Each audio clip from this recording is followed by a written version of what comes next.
बिस्मिल्लाहिर्रहमानिर्रहीम। अस्सलाम वालेकुम सेकेंड ईयर स्टूडेंट्स, उम्मीद करता हूँ आप लोग खैरियत से होंगे।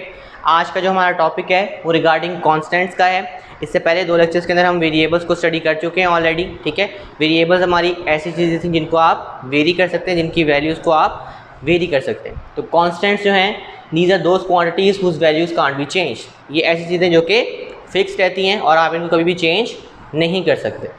कहते हैं value can't even be change during execution. Meaning ये कि जब आपने इनको फर्स्ट टाइम वैल्यू असाइन कर दी तो वैल्यू फिक्स हो गई, ठीक है, लेकिन वेरिएबल की वैल्यू आपके पास बाद में चेंज हो सकती है। फॉर एग्जांपल, मैंने एक वेरिएबल लिया by the name of some, उसकी वैल्यू को मैंने 0 से इनिशियलाइज़ करवा दिया। देन मैंने उसके अंदर दो नंबर्स का सम करवाया और एट द एंड जब मैंने रिजल्ट शो किया तो वहाँ पे रिजल्ट फॉर एग्जाम्पल मुझे 15 शो हुआ, क्योंकि जो मैंने दो नंबर्स लिए थे 10 + 5 उनका रिजल्ट 15 था और मैंने उसको सम में स्टोर करवाया था।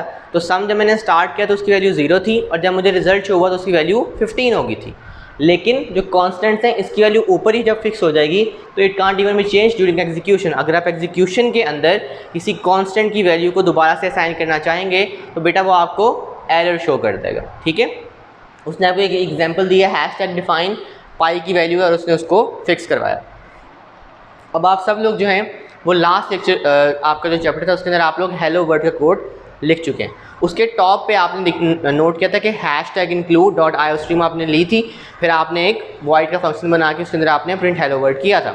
तो आपके पास ये जो हैशटैग डिफाइन वाली बात है ये वो इंक्लूड के नीचे या उसके ऊपर आप लिखते हैं। ठीक है, इसको आपने प्रोग्राम के अंदर नहीं लिखना होता। उससे आपको ये शो करता है कि ये जो वैल्यू है ये हमने उसको टॉप पे डिफाइन कर दिया है और वो जो आगे हमने आपके डिलिमिटर्स जो हैं जो हमने आपकी कर्ली ब्रैकेट्स लगाई हैं उसके अंदर हम जो भी बात कर रहे हैं उसके अंदर पाई की वैल्यू जो है वो फिक्स रहेगी, वो चेंज नहीं होगी। कॉन्स्टेंट्स आपके पास स्टूडेंट्स दो तरह के हैं, न्यूमेरिक कॉन्स्टेंट्स हैं और फिर आपके कैरेक्टर कॉन्स्टेंट्स। न्यूमेरिक जो है कहते हैं दे कंसिस्ट ऑफ नंबर्स, इनके अंदर आपके पास नंबर्स आ जाएंगे। अब नंबर्स जो हैं आपको पता है दो तरह के नंबर्स आपके पास अवेलेबल हैं, एक तो आपके इंटीजर्स हैं, दूसरे आपके फ्लोटिंग। ठीक है, इंटीजर्स के अंदर आपके पास ऐसी वैल्यूज़ आएंगी जो कि सिंपल हैं, 56 -678। ठीक है, पॉजिटिव भी हो सकती हैं और नेगेटिव भी हो सकती हैं। हम जब इस नंबर को बाइनरी फॉर्म में स्टोर करते हैं तो होता ये है कि हमारे पास जो उसके पास साइन है या वो पॉजिटिव है या वो नेगेटिव है वो आपके पास फर्स्ट बिट में स्टोर होता है और अगली 31 बिट्स के अंदर आपके पास उस नंबर की वैल्यू स्टोर हो जाती है। फर्स्ट ईयर के अंदर भी आपने इस बात को पढ़ा था कि वर्ड जो होता है वो 32 कैरेक्टर्स होते हैं उसमें, तो फर्स्ट कैरेक्टर जो है वो सिंबल के लिए होता है, अगले 31 कैरेक्टर्स उस नंबर को बाइनरी फॉर्म में बिट्स की फॉर्म में स्टोर करने के लिए होते हैं। ठीक है, सेकंड हमारे पास टाइप है आपकी फ्लोट की। फ्लोट के अंदर भी सेम वही मैकेनिज्म है कि आपके पास जो पहली बिट है वो आपके पास यूज़ होगी सिंबल को स्टोर करने के लिए कि वो पॉजिटिव है या नेगेटिव है, और अगले आपके पास जो है वैल्यूज़ जो वो वेरी करती हैं डिपेंडिंग अपॉन आप कौन सा कंपाइलर यूज़ कर रहे हैं। तो आपके पास आपके डेसिमल पार्ट और आपका फ्रैक्शनल पार्ट जो है वो फिर कंबाइन होकर फ्लोटिंग के अंदर आप यूज़ करते हैं। तो आपके वेरिएबल्स के नाम के अंदर हमने दो तरह के वेरिएबल्स से वैल्यू स्टोर करवाने की भी कोशिश की थी। एक आपके पास आपका इंटीजर था और दूसरा आपका फ्लोट था, ये हमारे कीवर्ड्स थे। ठीक है, तो ऑब्वियसली जो इंटीजर है उसके अंदर वैल्यूज़ जो हैं वो इस फॉर्म में आपको रिजल्ट में शो होंगी और फ्लोट के अंदर वो आपको डेसिमल के अंदर शो करेगा। अब फॉर एग्जांपल अगर आपने दो नंबर्स को आपस में डिवाइड किया और उनका जो रिज़ल्ट है वो आपके पास सिंपल इंटीजर आया, लेकिन आपने उसको स्टोर जो किया था वो फ्लोट की फॉर्म में किया था, तो अगर आपका आंसर फॉर एग्जांपल 6 था तो रिजल्ट वो आपको 6.0 शो कर देगा।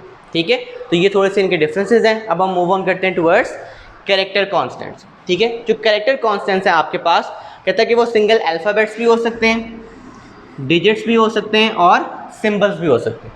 कोई भी चीज़ इसके अंदर आप स्टोर करवा सकते हैं, लेकिन इसके अंदर एक चीज़ पॉइंट क्या है कि ये सिर्फ एक ही बिट लेते हैं। इंस्टेड ऑफ टेकिंग 32 बिट्स और 16 बिट्स, ये सिर्फ एक ही बिट्स में वैल्यू को स्टोर कर रहे होते हैं जो आपके कैरेक्टर कॉन्स्टेंट्स होते हैं।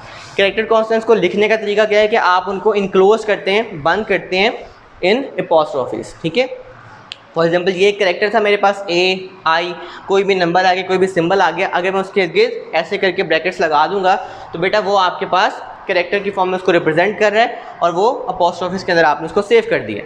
अब इन सब की जो है आपने एक आस्की टेबल पढ़ा था मैट्रिकुलेशन के अंदर भी, तो वहाँ पे भी आपने इन चीज़ों को स्टडी किया था। ठीक है, उसके अंदर आपने एक कॉमन सी एग्जांपल पढ़ी थी कि कैपिटल ए जो है उसकी वैल्यू जो है वो 65 होती है और फिर आगे जाके वो बाइनरी में कन्वर्ट करके आप बिट्स की फॉर्म में उसको सेव कर रहे थे। ठीक है, तो अगर आप कैपिटल ए को इस तरह से ले रहे होते हैं तो ये फिर करैक्टर की फॉर्म में यहाँ पे आपके पास आ जाता है। अगर आप इसको डिस्प्ले करना चाहेंगे तो इंशाल्लाह अगले लेक्चर्स के अंदर, अगले हमने चैप्टर्स के अंदर इस बात को स्टडी करेंगे कि हमारे पास अगर हम इसको डिस्प्ले करें, ठीक है, तो हमारे पास क्या वैल्यू स्क्रीन पे हमें शो होती है। क्या हमें वो स्क्रीन पे ए ही शो करता है या हमें वो स्क्रीन पे 65 शो करता है या उसको बिट्स की फॉर्म में शो करता है, ठीक है।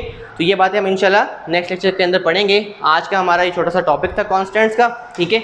यहाँ पे वो वाइंड अप होता है। कोई भी अगर आपको क्यूरी है तो आप मुझे कमेंट से मुझसे पूछ लीजिएगा, मैं आपको वहाँ पे गाइड कर दूँगा। Thank you so much for joining me. Allah हाफ़िज़।